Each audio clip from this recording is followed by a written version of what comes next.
Hello friends, welcome back to my class. हम हमारी IT knowledge improve कर रहे हैं और आप जानते हैं हम हमारे आरएससीआईटी का जो बेसिक हमारा कोर्स है उसके जो चैप्टर्स हैं उन्हें डे बाय डे कवर करते जा रहे हैं। प्रीवियस की क्लासेस में मैंने चैप्टर 1 आपका कंप्लीट करवा दिया है, चैप्टर 2 कंप्लीट करवा दिया। आज हम जो चैप्टर स्टार्ट करने जा रहे हैं वो हमारा चैप्टर नंबर 3 है, यानी आपके कंप्यूटर को जाने, एक्सप्लोरिंग योर कंप्यूटर। ठीक है, ये एक कंप्यूटर का जो 3rd चैप्टर है इसमें बताया जाएगा कि कैसे आप की जो ऑपरेटिंग सिस्टम्स हैं वो वर्क करते हैं और ऑपरेटिंग सिस्टम की कौन कौन से फीचर्स हैं उनके बारे में इसमें आपको इंट्रोड्यूस करवाया जाएगा। तो चलिए स्टार्ट करते हैं हमारा चैप्टर नंबर 3। तो जैसा कि मैंने फर्स्ट चैप्टर में आपको बता ही दिया कि ऑपरेटिंग सिस्टम क्या होता है। ऑपरेटिंग सिस्टम हमारे यूज़र और कंप्यूटर डिवाइसेस के बीच में इंटरफेस का काम कौन करवाता है? ऑपरेटिंग सिस्टम ही करवाता है। अगर आपके कंप्यूटर में ऑपरेटिंग सिस्टम नहीं होगा तो आपका कंप्यूटर प्रॉपर वे में वर्क नहीं करेगा, क्योंकि उसको किसी भी एप्लीकेशन को रन होने के लिए एक ऑपरेटिंग सिस्टम की रिक्वायरमेंट रहती है। फॉर एग्जाम्पल, जैसे कि आपका मोबाइल है, मोबाइल में आप लोग ऑन करते होंगे तो नॉर्मली आपको एंड्रॉयड दिखता होगा, है ना। तो एंड्रॉयड तो आपका ओपन सोर्स का ऑपरेटिंग सिस्टम है जो कि क्या करवा रहा है, आपके मोबाइल को रन करवा रहा है, उस पर एप्लीकेशंस को रन करवा रहा है और आपका यूज़र इंटरफेस, यानी यूज़र एक मोबाइल पर अच्छे तरीके से वर्क कर सके इस तरीके का आपको इंटरफेस कौन प्रोवाइड करवा रहा है? आपका ऑपरेटिंग सिस्टम। इसी तरह अगर आपने अपने लैपटॉप, डेस्कटॉप या पीसी में देखा होगा तो आप जब स्टार्ट करते होंगे तो आपने देखा होगा विंडोज़ का वर्जन है ना, विंडोज़ है आपके, या फिर लाइनेक्स है, यूनिक्स है, मैक ओएस है। इसी तरीके के और भी ऑपरेटिंग सिस्टम होते हैं आपके कंप्यूटर सिस्टम को रन करने के लिए, प्रॉपर वे में यूज़र इंटरफेस करवाने के लिए कि एक यूज़र एक कंप्यूटर सिस्टम डिवाइस पर अच्छे तरीके से वर्क करे, तो ऑपरेटिंग सिस्टम आपका वहाँ पे वर्क करता है। विंडोज़ में भी काफ़ी वर्जन्स आपने देखे होंगे, विंडोज़ 7 है, 10 है ना, प्रीवियस के वर्जन्स हैं, एंटी आपके हैं इसमें। ठीक है, ये सारे किसमें आ जाता है? आपके ऑपरेटिंग सिस्टम्स के विंडोज़ के वर्जन में आ जाते हैं। ऑपरेटिंग सिस्टम को शॉर्ट में हम ओएस भी कहते हैं। ठीक है, तो स्टार्ट करते हैं चैप्टर। अभी तो मैंने केवल इंट्रोड्यूस करवाया कि हम ऑपरेटिंग सिस्टम के बारे में हमारे इस चैप्टर में हम आज कंटिन्यू करेंगे। तो सबसे पहले बात करते हैं ऑपरेटिंग सिस्टम। ऑपरेटिंग सिस्टम क्या एक प्रोग्राम है जो कंप्यूटर हार्डवेयर और यूज़र के बीच में क्या करवा रहा है? इंटरमीडिएरी का काम करवा रहा है, यानी इंटरमीडिएट का काम कौन करवा रहा है? Operating system. एक आप देखते होंगे, आप किसी भी कंप्यूटर सिस्टम पे वर्क करते होंगे तो आप इजीली किसी भी आइकन पर क्लिक करके कॉपी कर सकते हो, पेस्ट कर सकते हो, किसी आइकन को ओपन कर सकते हो, किसी फाइल को ओपन कर सकते हो, है ना। बहुत ईजी वे में आप वर्क कर रहे हो, क्योंकि आप विंडोज़ के एक सिंपल ऑपरेटिंग सिस्टम पर क्या कर रहे होते हैं? वर्क कर रहे होते हैं। और भी काफ़ी ऑपरेटिंग सिस्टम्स होते हैं आपके कंप्यूटर को रन करने के लिए, जो कि हम हमारे इस चैप्टर्स में आगे धीरे धीरे पर कवर करते जाएंगे। ऑपरेटिंग सिस्टम बहुत ही एफिशिएंट एंड सिंप्लीफाइज के साथ ही सभी एप्लीकेशन प्रोग्राम्स को मैनेज करता है। जैसा कि मैंने बताया, आपकी सारी एप्लीकेशन, जैसे मोबाइल में एप्लीकेशंस अलग अलग होती हैं, जैसे व्हाट्सएप हो गया, फेसबुक हो गया, अलग अलग एप्लीकेशन है। बट आपका जो एंड्रॉयड ऑपरेटिंग सिस्टम इन सबको प्रॉपरली मैनेज करके आपके अकॉर्डिंग रन करवाता है और प्रॉपर वे में आपके मोबाइल पर ऑपरेटिंग सिस्टम आपका वर्क करता है। ठीक है, तो ये होता है आपका ऑपरेटिंग सिस्टम।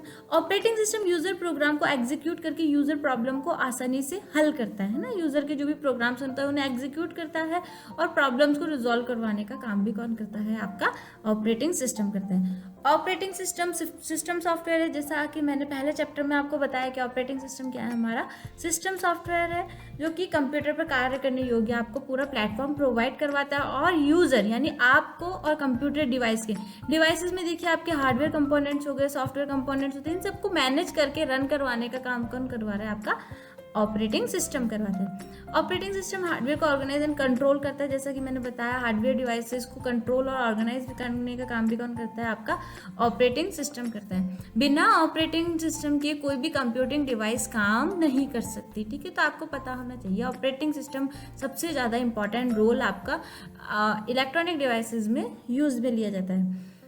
ऑपरेटिंग सिस्टम कई डिवाइसेस के लिए ज़रूरी है। फॉर एग्जांपल आपके कंप्यूटर के लिए, मोबाइल डिवाइस के लिए, जैसा कि मैंने अभी आपको एंड्रॉयड का एग्जांपल दिया था, ऐसे ही जैसे अगर आपके पास एप्पल का फ़ोन होगा तो उसका अलग ऑपरेटिंग सिस्टम होगा, है ना।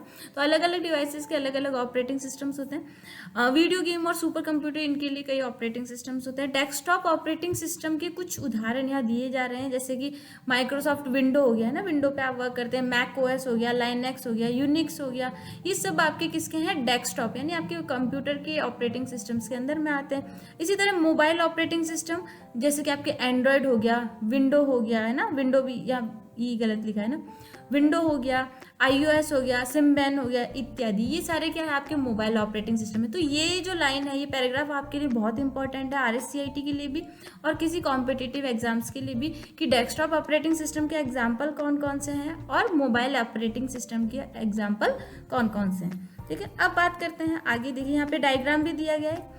यूजर जो होता है, जैसे आप एक ह्यूमन होता है, वो एप्लीकेशंस पे वर्क कैसे कर पाता है, ऑपरेटिंग सिस्टम के अकॉर्डिंग।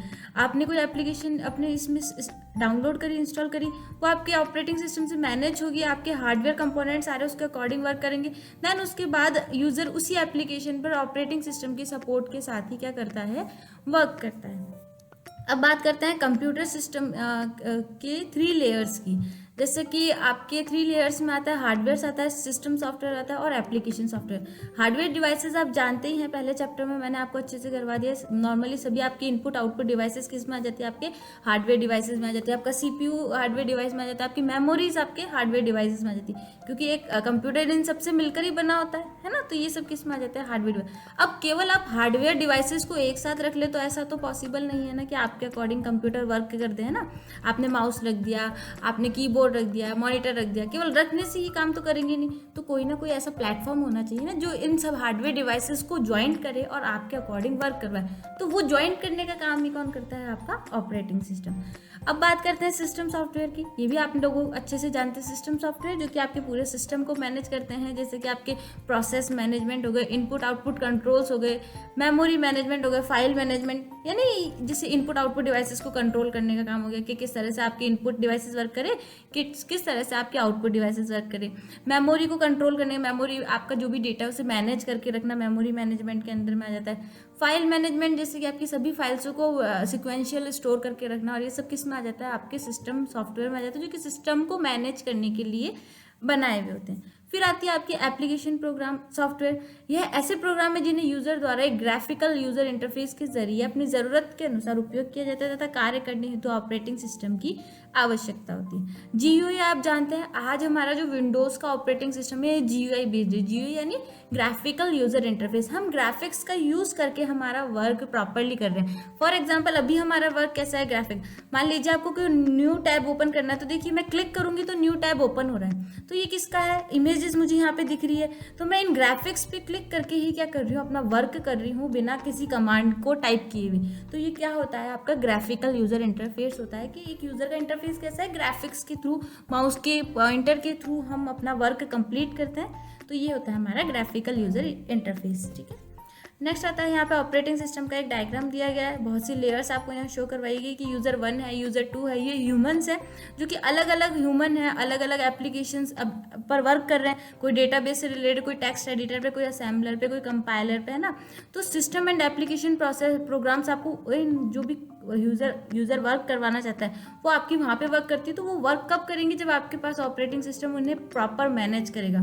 ऑपरेटिंग सिस्टम आपके हार्डवेयर कंपोनेंट्स को प्रॉपर मैनेज करेगा। ऑपरेटिंग सिस्टम के बाद ही जैसे आपका हार्डवेयर कंपोनेंट्स में कौन आ गया, आपका प्रोसेसर आ गया ना, उन सबको मैनेज करके आपके अकॉर्डिंग, यूजर के अकॉर्डिंग क्या देता है, रेस्पॉन्स देने का काम। यानी ऑपरेटिंग सिस्टम यूजर और डिवाइसेस के बीच में इंटरफेस, मीडिएटर का काम भी करवा रहा है। ठीक है, सबसे पहले यहाँ पे बात कर लेते हैं रिसोर्स मैनेजमेंट की। ऑपरेटिंग सिस्टम के कुछ फंक्शंस यहाँ पे बताए जा रहे हैं। रिसोर्स मैनेजमेंट यानी जो भी इसके पास रिसोर्सेज होंगे, है ना, memory management, processor management, device management, इन सबको मैनेज करता है आपका ऑपरेटिंग सिस्टम। और यूज़र के अकॉर्डिंग उन्हें रन करवाना, उन्हें प्रॉपर वर्क स्पेस देना वर्क करने के लिए, यूज़र की फाइल को सिक्योर रखना, सेफ रखना, एरर ढूंढना, फॉल्ट्स को ढूंढना, रिकॉन्फ़िगर करना, यानी बहुत सारे काम, सॉफ्टवेयर की शेयरिंग करना, हार्डवेयर को मेनटेन करना, करना, यानी जो भी रिसोर्सेज होंगे ना उन सबको मैनेज करके रखता है, चाहे वो आपके हार्डवेयर पार्ट्स हो, चाहे वो आपके सॉफ्टवेयर कंपोनेंट्स हो, आपके मेमोरी का मैनेजमेंट हो। आप देखते हैं ना आपका डिवाइस में हर तरह से प्रॉपर वे में रन कर रहा होता है, तो रिसोर्स मैनेजमेंट का काम कौन करवा रहा है? आपका ऑपरेटिंग सिस्टम करवा रहा है। एप्लीकेशन और यूज़र के बीच में इंटरफेस, किसी भी particular application, for example WhatsApp हमारा मोबाइल पे है, हम कंप्यूटर में भी रख सकते हैं ना, तो एप्लीकेशन पे वर्क एक यूज़र तभी कर पाएगा जब उसके पास एक अच्छा ऑपरेटिंग सिस्टम होगा, है ना। अगर ऑपरेटिंग सिस्टम में कहीं कोई फॉल्ट रह जाता है तो यूज़र एप्लीकेशन पर प्रॉपर वे में अच्छे से वर्क नहीं कर पाता है। नेक्स्ट आता है ऑपरेटिंग सिस्टम के वर्क में प्रोग्राम एग्जीक्यूशन। कोई भी प्रोग्राम है उसको एग्जीक्यूट करवाने का काम, है ना, वो कौन करवाता है? आपका ऑपरेटिंग सिस्टम ही वहाँ पे अपना मेजर रोल प्ले करता है। ऑपरेटिंग सिस्टम एप्लीकेशन, प्रोग्राम्स और मशीन हार्डवेयर के बीच इंटरफेस की तरह कार्य करता है, जैसा कि आप लोग जानते हैं। अभी इंपॉर्टेंट क्वेश्चन है, इन्हें आप देख लीजिएगा, आपको इनके आंसर चैप्टर में ही मिल जाएंगे। अब बात करते हैं हमारे ग्राफिकल यूजर इंटरफेस की।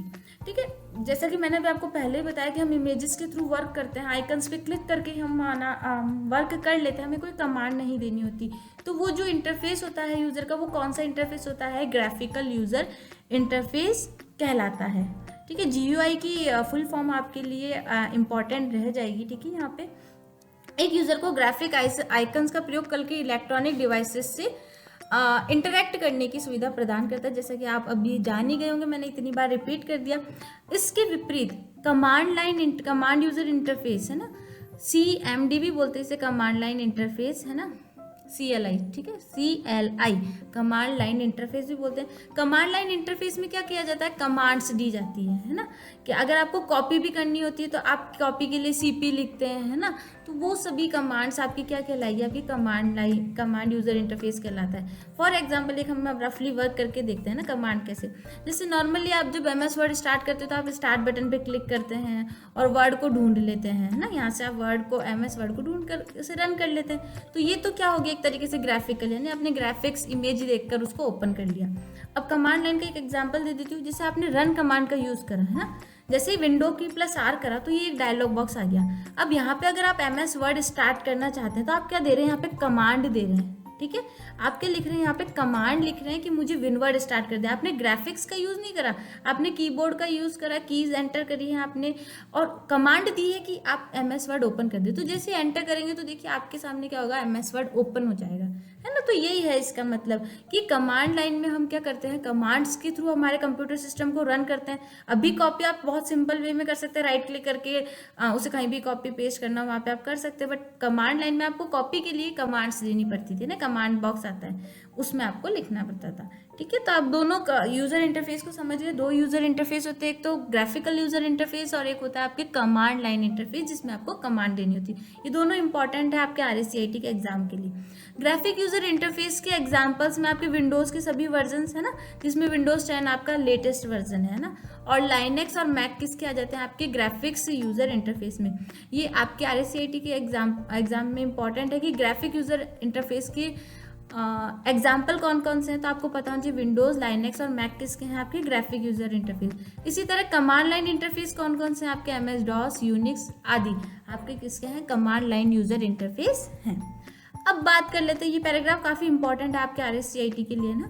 अब बात करते हैं ग्राफिक यूजर इंटरफेस के साथ आधुनिक विंडोज ऑपरेटिंग सिस्टम के वर्जन्स में विभिन्न कार्यों को करने की क्षमता होती है। यानी GUI बेस्ड आपके अभी जो at present Windows operating system चल रहा है उस पर आप इस तरीके से अपना वर्क कंप्लीट कर सकते हैं, जैसा कि आपको पहला यहाँ पे दिखा रहा है WYSIWYG, है ना, what you see is what you get, है ना, यानी जो भी आप स्क्रीन पर देखते हैं। फॉर एग्जाम्पल ये जो आप स्क्रीन पर देख रहे हैं ना, अगर आपको प्रिंट करवाना हो तो आप Ctrl+P कर रहे हो और ऐसा का ऐसा आपको ये स्क्रीन प्रिंट में मिल रही है, तो जो भी आप देखेंगे वही आपको क्या होगा? मिल जाएगा, है ना। जो भी अब हूबहू वही इमेज जो आप देख रहे होंगे वैसी की वैसी इमेज आपको प्रिंट के रूप में मिल जाएगी और वैसी की वैसे आप उसका यूज़ कहीं भी कर सकते हैं। तो ये ग्राफिकल यूजर इंटरफेस का बहुत ही अच्छा एक इसकी जो कैपेबिलिटी है वो शो करवाता है। इमेज स्कैनिंग, आप इमेज स्कैन कर सकते हैं। फॉर एग्जांपल जैसे आपकी कोई बुक है, बुक का पेज आपका हार्ड कॉपी में, अभी तो आप चाहते हो उसका एक सॉफ्ट कॉपी हो जाए, इस तरह से आपको आ जाए ना, ये सॉफ्ट कॉपी एक तरीके से ना, बट इस तरह से नहीं, एक इमेज को स्कैन करना चाहते हैं तो वो भी किसके थ्रू पॉसिबल होता है? ग्राफिकल यूजर इंटरफेस में बहुत ही अच्छा रहता है। आपने क्या कर लिया? हार्ड कॉपी से सॉफ्ट कॉपी में कन्वर्ट कर लिया और एक इमेज बना लिया जिसका आप यूज़ कहीं भी कर सकते हैं, है ना। तो स्कैनिंग इमेज भी इसका एक इम्पॉर्टेंट आपकी कैपेबिलिटी रह जाती है। स्कैन की गई इमेज का कंप्यूटर स्क्रीन पर तात्कालिक विजुअल रिप्रेजेंटेशन, है ना, जल्दी से स्कैन करके आपको उसी टाइम पे आपकी स्क्रीन पर वैसा का वैसा पेज शो हो जाता है। नेक्स्ट आता है इसमें प्रोसेसेबल ग्राफिक्स। इसके अंतर्गत ऐसे एप्लीकेशन पैकेजेस जैसे फोटोशॉप या फायर वर्कर जो इमेज को मैनिपुलेट कर सकते हैं को शामिल किया जाता है। प्रोसेसेबल ग्राफिक्स में यानी जैसे कुछ ऐसे होती है ना एप्लीकेशन, जैसे फोटोशॉप का हो गया, आपके मान लीजिए आपको फोटो को एडिटिंग का बहुत शौक है, आप फोटो एडिटिंग से रिलेटेड एप्लीकेशन पे वर्क करना चाहते हैं, तो ये सब किसके पे बहुत अच्छा पॉसिबल हो पाया है, आपके ग्राफिकल यूजर इंटरफेस पे पॉसिबल हो पाया। यानी ग्राफिकल यूजर इंटरफेस के थ्रू आप फोटो एडिटिंग बहुत अच्छे तरीके से या कोई भी इसी तरीके के काम करने हो, उनमें चेंजेस करने हो, वो आप इजी वे में कर सकते हैं। Animation and multimedia support, visual आधारित टीचिंग प्रोसेस है, टच सेंसिटिव सूचना कियोस्क तक लगभग सभी प्रकार के एप्लीकेशन में इनका यूज़ किया जाता है। आजकल देख रहे हैं ऑनलाइन टीचिंग्स का यूज़ किया जा रहा है, तो उसमें भी ग्राफिकल यूजर इंटरफेस से बहुत ही अच्छे तरीके से स्टूडेंट्स को टॉपिक्स के बारे में समझाया जा सकता है कि कहाँ कौन से टॉपिक पे किस तरह से क्लिक करके कैसे वर्क करना है। तो ये भी किसमें आ जाता है, आपका animation and support for multimedia, आपके ग्राफिकल यूजर इंटरफेस का जो भी अभी उसकी कैपेबिलिटी उसके अंडर आ जाता है। दिव्यांगी लोगों के लिए प्रावधान, डेस्कटॉप के इंटरफेस को दृष्टिबाधित व्यक्तियों के अनुरूप कॉन्फ़िगर करना, कॉन्ट्रास्ट को सेट करके बैकग्राउंड कलर प्रोवाइड करवाना, है ना, जैसे कुछ लोगों के थोड़ा सा दिखने में इश्यूज है ना, तो इसमें एक ऑप्शन दिया जाता है जो कि आगे आएगा आपके, उस ऑप्शन को आप इनेबल करके उसको यूज़ करके भी क्या कर सकते हैं, कोई दिव्यांगी पर्सन है उसके अकॉर्डिंग आप रन कर सकते हैं ताकि वो इजीली स्क्रीन को विजिबल कर सके, इजीली वो अपना कंप्यूटर से रिलेटेड वर्क कर सके। विंडोज इंटरफेस को ग्राफिक यूजर इंटरफेस भी कहा जाता है। ये माउस अथवा आइकन के द्वारा उपयोग में लिया जाता है। आप जो विंडोज इंटरफेस विंडो पे वर्क करते हैं वो क्या कहलाता है, आपका ग्राफिक यूजर इंटरफेस है। क्यों? क्योंकि इसमें मोस्टली माउस और आइकन्स के थ्रू ही क्या करते हैं, आप अपना वर्क कंप्लीट कर लेते हैं। विंडो के द्वारा किसी विशेष प्रोग्राम या प्रोसेस के द्वारा उपयोग में लेने हेतु एक विंडो एप्लीकेशन आवंटित किया जाता है। इसमें टाइटल बार, मेन्यू बार और भी बहुत से इसमें विजेट्स आपको होते हैं। विंडोज इंटरफेस हम हमारे नेक्स्ट क्लास में देखेंगे। तो अभी तो हम केवल ये देख रहे हैं कि विंडोज इंटरफेस जिस पर अभी अपन वर्क कर रहे हैं, ये सब किसका है, हमारा विंडोज इंटरफेस है, जिसमें कि आपको एक टास्क बार मिलती है, आइकन्स मिलते हैं, मेन्यू बार्स मिलती है, जिन पर क्लिक करने मात्र से ही आपका क्या होता है, आपके अकॉर्डिंग वर्क हो जाता है बहुत ही सिंपल तरीके से। नेक्स्ट आता है आपके GUI के लाभ और हानि के बारे में। GUI देखिए, सामान्य ग्राफिक्स यूजर इंटरफेस पर आधारित ऑपरेटिंग सिस्टम को यूजर आसानी से कंप्यूटर के बिना भी ऑपरेट कर सकता है ना। हाँ मैडम आई, मैडम आई, कौन है मैडम? अच्छा, उसको बोलिए मैं 5 मिनट में आ रही हूँ मैं। ठीक है मैडम, ठीक है। ग्राफिकल यूजर इंटरफेस के लाभ के बारे में हम जान लेते हैं। सामान्य ग्राफिक यूजर इंटरफेस GUI पर आधारित ऑपरेटिंग सिस्टम को यूजर से आसानी कंप्यूटर को बिना किसी समस्या के, आप जानते हैं सिंपल तरीके से आप केवल क्लिक करने से कंप्यूटर पे वर्क कर रहे हैं और आपको कुछ ज़्यादा कहीं से सीखने की जरूरत नहीं पड़ रही है ना। इसमें जो भी आप ऑपरेटिंग सिस्टम यूज़ कर रहे हो उसमें पहले से जो फीचर्स होते हैं वो बहुत सिंपल वे में बनाए होते हैं। आप केवल क्लिक करने से अपना वर्क बहुत आसानी से कर सकते हैं। User promotes, alerts, mouse movement, object पर डबल क्लिक और तुरंत प्रक्रिया फीडबैक प्राप्त हो जाता है ना। ये सब करते जैसे क्लिक करने मात्र से आपके मेन्यूज ओपन हो जाते हैं ना और एप्लीकेशन ओपन हो जाती है। तो बहुत ही आसान और सिंपल है GUI पे वर्क करना। GUI में गलतियों को आसानी से डिटेक्ट किया जा सकता है, कोई गलती होती है उन्हें आसानी से डिटेक्ट भी किया जा सकता है, आसानी से सही भी किया जा सकता है। और अगर आप WIMP यानी विंडो आइकन मेन्यू पॉइंटर आधारित ऑपरेटिंग सिस्टम यूज करना सीख लिया है तो इसी प्रकार के दूसरे ऑपरेटिंग सिस्टम का काम करना सरल होता है। फॉर एग्जाम्पल मैकओएस, अगर आपने विंडोज पे अच्छे से वर्क करना सीख लिया है तो आप और भी जो ऑपरेटिंग सिस्टम है उन पर अच्छे से वर्क कर सकते हैं। इसी तरह GUI की कुछ हानियाँ, ग्राफिक यूजर इंटरफेस में अधिक मेमोरी और तेज प्रोसेसर की आवश्यकता होती है ताकि इमेज को डिस्प्ले और उन्हें मैनिपुलेट किया जा सकता है ना। आप चाहेंगे कि आपका जो भी रिजल्ट है बहुत जल्दी से आपको मिल जाए, आपका डेटा बहुत जल्दी प्रोसेस होकर आपको मिल जाए, है ना। तो आपको बहुत तेज प्रोसेसर की इसमें रिक्वायरमेंट होती है क्योंकि हर ऑप्शन पे आप क्विकली वर्क करना चाहते हैं, है ना। तो ये थोड़ा सा इसका डिसएडवांटेज इसमें आ जाता है। स्किल व्यक्ति उसी कार्य को GUI की तुलना में कम स्टेप्स को यूज़ करते हैं। आप जैसे कि अभी कॉपी करना हो सिंपल राइट क्लिक करते कॉपी करते हैं, जबकि अगर आप कमांड लाइन के थ्रू कॉपी करते तो आपको बहुत सिंपल वे में कुछ कमांड्स लिख के क्या कर लेते, तुरंत आप अपना क्या कर लेते, उसको कॉपी कर सकते हैं फाइल को। आपको ज़्यादा स्टेप्स नहीं करने होते, कम स्टेप्स में आप कमांड लाइन पर वही वर्क कर सकते हैं जो कि आपने GUI पर थोड़ा टाइम लेकर करा। बट उसके लिए कमांड लाइन पर करने के लिए आपको थोड़ी कमांड लाइन की नॉलेज होनी जरूरी है। कुछ दिव्यांग जैसे कि GUI के साथ कार्य करने के लिए दिक्कत महसूस करते हैं, GUI में स्क्रीन बेहतरीन तरीके से भरी होने पर नेविगेट करना कठिन हो जाता है। कई बार होता है हम हमारे आइकन्स बहुत सारे हमारे डेस्कटॉप पे फिल कर लेते हैं ना, तो उस तरह से नेविगेट या किसी पर्टिकुलर आइकन पर पहुंचना हमारे लिए पॉसिबल नहीं हो पाता, तो हमें थोड़ी सी दिक्कत का सामना वहाँ पे करना पड़ता है।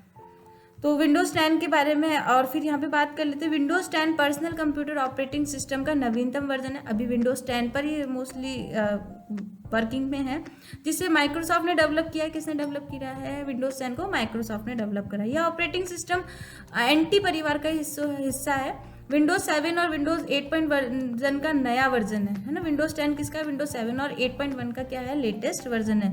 यह आधिकारिक रूप से 29 जुलाई 2015 को रिलीज किया गया था। इंपॉर्टेंट है पूरा पैराग्राफ। माइक्रोसॉफ्ट विंडोज के कुछ प्रचलित वर्जन्स, विंडोज ऑपरेटिंग सिस्टम के फेमस वर्जन 8.1 है, विंडोज 7 है, Windows Vista, Windows XP, ME, Windows 2000, Windows 98, Windows NT, Windows 95 and MS DOS। ये हमारे विंडोज़ के वर्जन है। ये काफ़ी इंपॉर्टेंट रहेंगे आपके RSCIT के एग्जाम्स में, तो सभी इन्हें ध्यान से नोट कर लें अपनी कॉपी में जैसे भी, ठीक है। तो आज के लिए फ्रेंड्स इतना ही, मिलते हैं नेक्स्ट क्लास में नेक्स्ट वीडियो के साथ इस चैप्टर को कवर करते हुए।